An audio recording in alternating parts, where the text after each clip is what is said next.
If I were to ask you what the tone of Charlotte's Web is, you might say something like, it's a sad novel. Or if I were to ask you what the tone of UHF was, you might say, it's a funny movie. However, both of these would be responses to how the tone of the movie or novel made you personally feel. The tone of Charlotte's Web is one of peace and acceptance about the natural end of all life.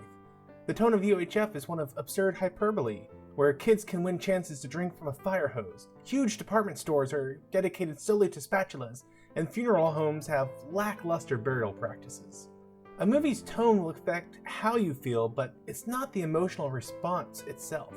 For example, at the end of UHF, spoiler warning for UHF, I guess.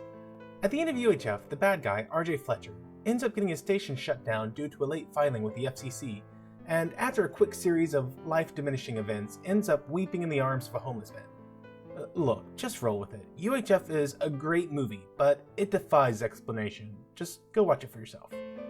At this moment, with RJ weeping, you could say that the tone of the scene is juxtaposing the elation of the crowd in the background with the weeping of RJ in the foreground to create a tone of sorrow. RJ has lost everything. From his perspective, this is a soul-crushing moment, but the emotional response the scene actually elicits is one of triumph. The bad guy is getting his just desserts. I spent a couple days trying to make a definition of what tone is when it comes to a movie.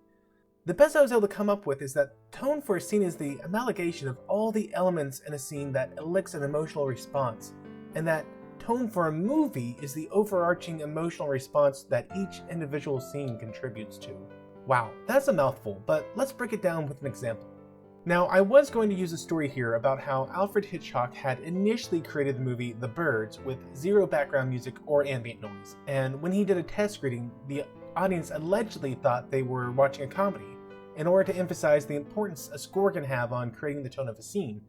However, when I was doing my research for this video, I could find zero corroborating evidence for this story. I'm left wondering if I'm mixing up my Hitchcock films or if I just dreamt hearing about this and have been telling people this completely false story for years. If you can provide evidence to back this up or know the film that I'm actually thinking about, please let me know in the comment section below. I'll be sure to cite you in the next video if you can provide some hard evidence. So instead, to illustrate how all the various elements can come together in a scene to create a tone, please enjoy this example from Citizen Kane. First off, there's the framing of the shot and the positioning of the actors. The scene starts with Charles playing outside in the snow, and the camera slowly tracks back into the home. Throughout the scene, Charles is kept in frame, playing and enjoying himself in the snow. Meanwhile, Charles' mother is kept in the front of the rest of the shot and given a position of power and authority. On the other hand, Charles' father remains in the background, weak and unimportant. The bank's representative sits between Charles' father and his mother, with his back to the father, emphasizing how unimportant and powerless the father is to this conversation. As soon as Charles is sold, he's immediately removed from the frame as Charles' father blocks the window, showing how completely Charles has been removed from their life. This idea of the father's powerlessness is even portrayed in the wardrobe choices. He's dressed like an everyman in plain clothes. Compared to the mother and the bank's representative, he almost seems unkempt. Then there's the dialogue and the sound. The scene starts with light, uplifting music before cutting off as Charles throws a snowball. We hear Charles' mother telling him to pull up his muffler, voice dripping with motherly concern, before we come inside with the camera and her demeanor becomes cool, aloof, and detached. Now, Mr. Thatcher. The father's passionate pleas are ignored by the bank's representative and met with the calm, almost monotone response from the mother for the father to stop this nonsense of begging to keep his child. And all this happens while Charles can be heard happily playing outside. And notice how everyone refers to Charles as dehumanizing him to nothing more than a piece of property. Even his father, as he pleads to keep Charles, only refers to him as the boy or my boy, never by name. The end result is a scene that chills you to the bone as you watch a mother and father sign away their child for $50,000 a year. Adjusting for inflation, that's just shy of $900,000 a year. This scene really showcases how wardrobe, lighting, dialogue, inflection, framing, camera technique, set design, color tone, background music, it all comes together to produce a certain feeling from the audience. So, how does The Last Jedi compare? Let's do an experiment. I'm going to ask you a question, and after I do, I want you to pause this video and try to answer it. What is the tone of The Last Jedi? Alright, you're back. Were you able to think of what the tone of The Last Jedi was? I had to watch the movie again to figure it out, and the answer that I came up with was that it had a tone of desperation and nihilism. Did you get something different? Did you get the same? Could you just not think of anything at all? Tell me in the comments because I'd like to know what you thought. I don't think that a movie can have one and only one correct answer when it comes to the tone.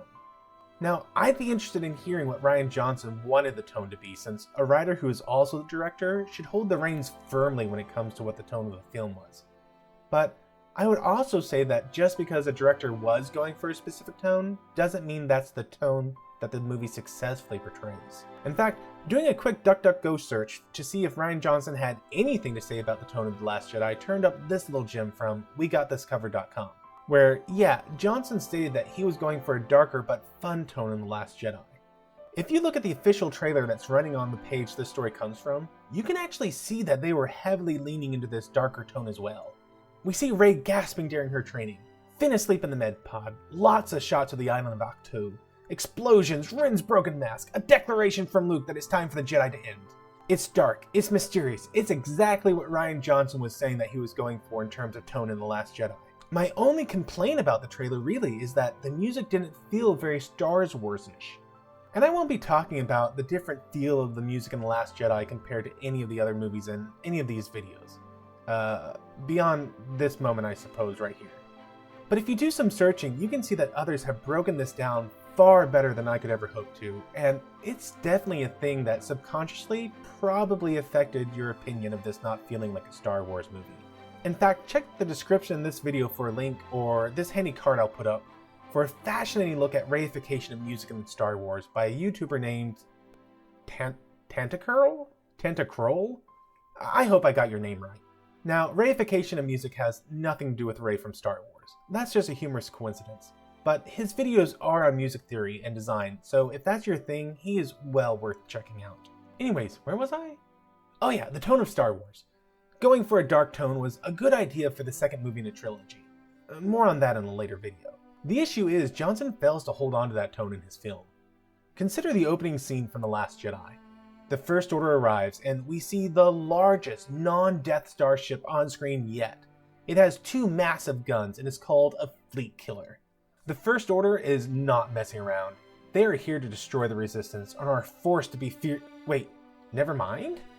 The entire tone gets an abrupt 180 when Poe shows up with a Yo Mama joke. And again at the end of the scene when Hux is slapped around for the lulz. How am I supposed to be feeling, Mr. Johnson? Is the First Order a threat or a farce? If they're a threat, how is someone so incompetent leading them? If they're a farce, how did they get so powerful? Remember when an admiral would mess up in an Empire Strikes Back and be choked to death by Darth Vader? I knew there was no messing around with those guys. Han and Leia were in serious trouble.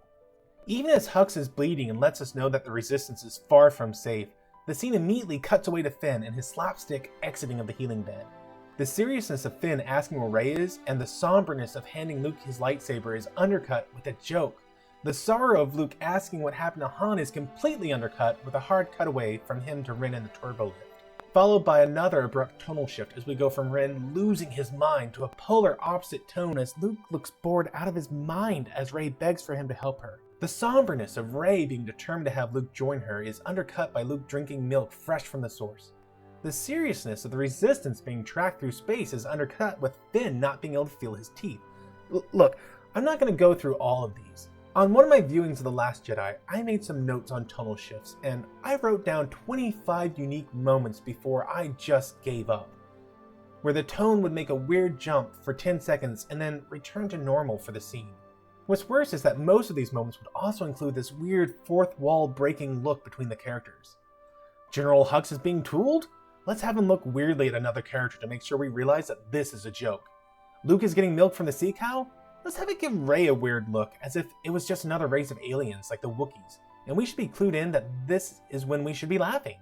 Rey is rejected by Luke only to cut to Poe getting slapped? Don't forget to make a weird face so we remember to laugh, Poe. Leia is in a coma?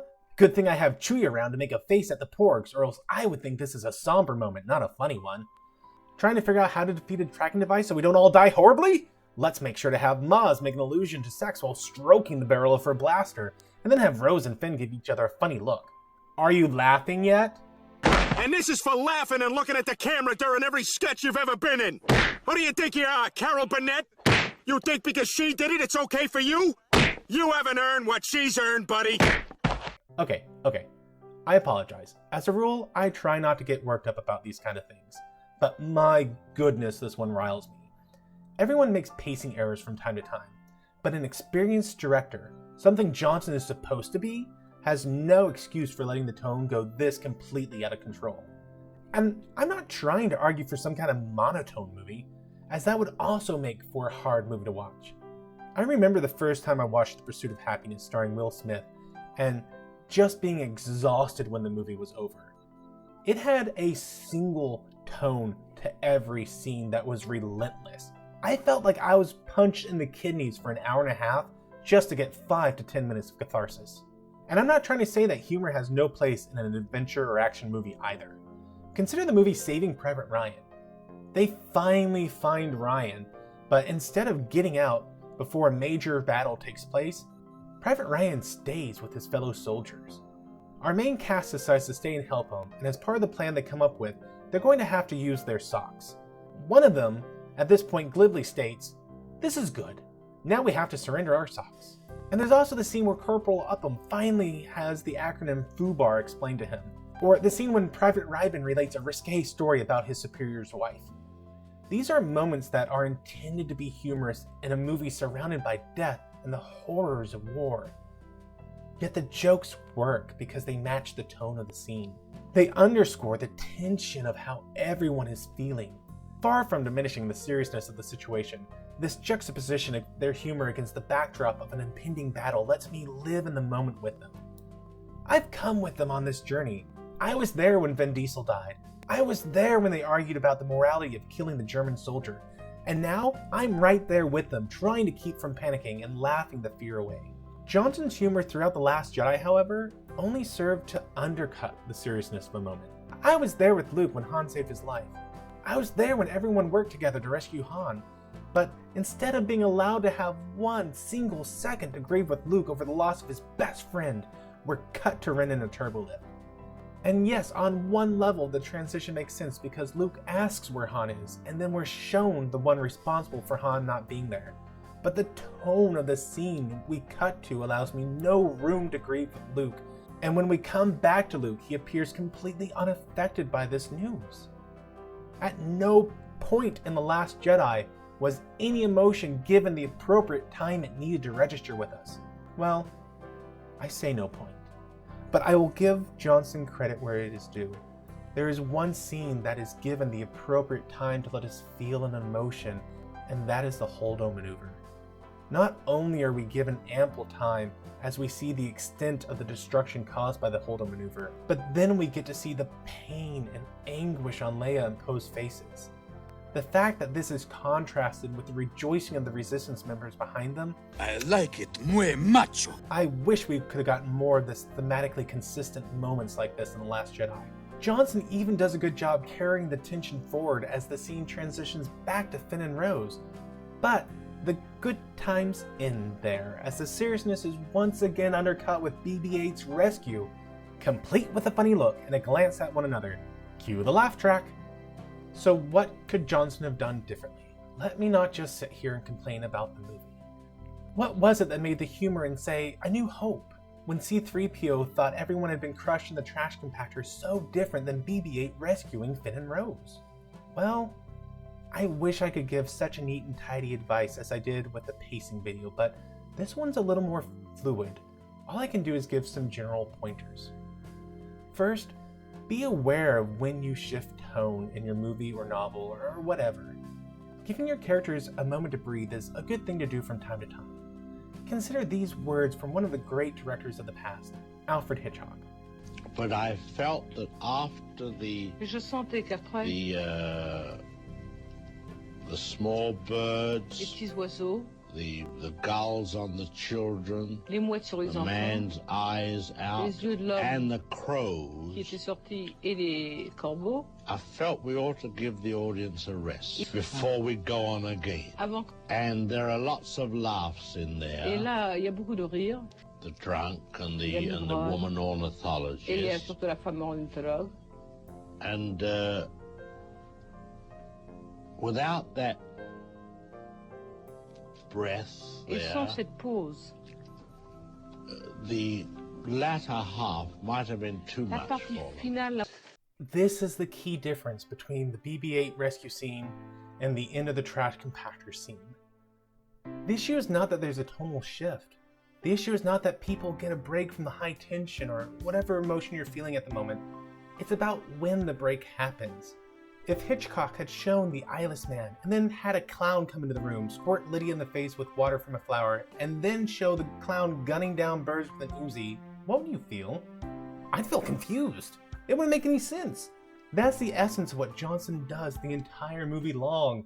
The BB-8 reveal happens in the middle of a life and death battle in which everything grinds to a halt so we can have Finn and Rose react absurdly to it before continuing with the serious stuff.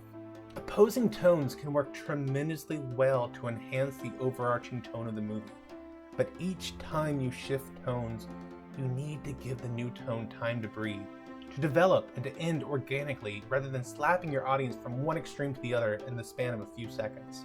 Second, and perhaps most importantly, figure out what you want the tone of your work to be before you begin writing it. When I watch The Last Jedi, I see a director and writer who was excited to work on a film, but rushed into delivering some specific scenes and lines that they wanted to include without considering how those lines and scenes would actually play out. Then after this initial mistake, I see that they failed to have the appropriate time to fix their mistakes in editing. I mean, I certainly hope and pray and give Johnson the benefit of the doubt that when the film was being edited, he had some moments of horror when he saw how lines were undercutting so many moments in his own movie. But a director isn't going to go out there and badmouth his own films, especially when they're hoping, at the time, to write and direct 3 more movies with the same studio house.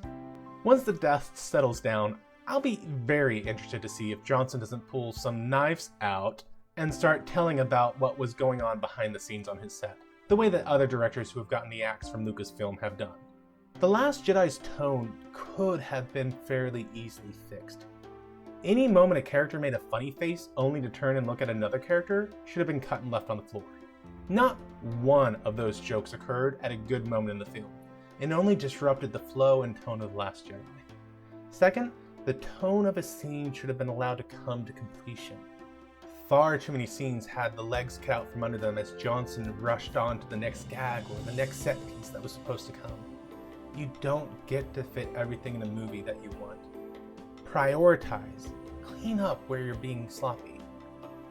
Unfortunately, Johnson either chose to leave everything in and thus ignore the lessons of movies such as Spider-Man 3, or he wasn't given the time he needed to fix these mistakes.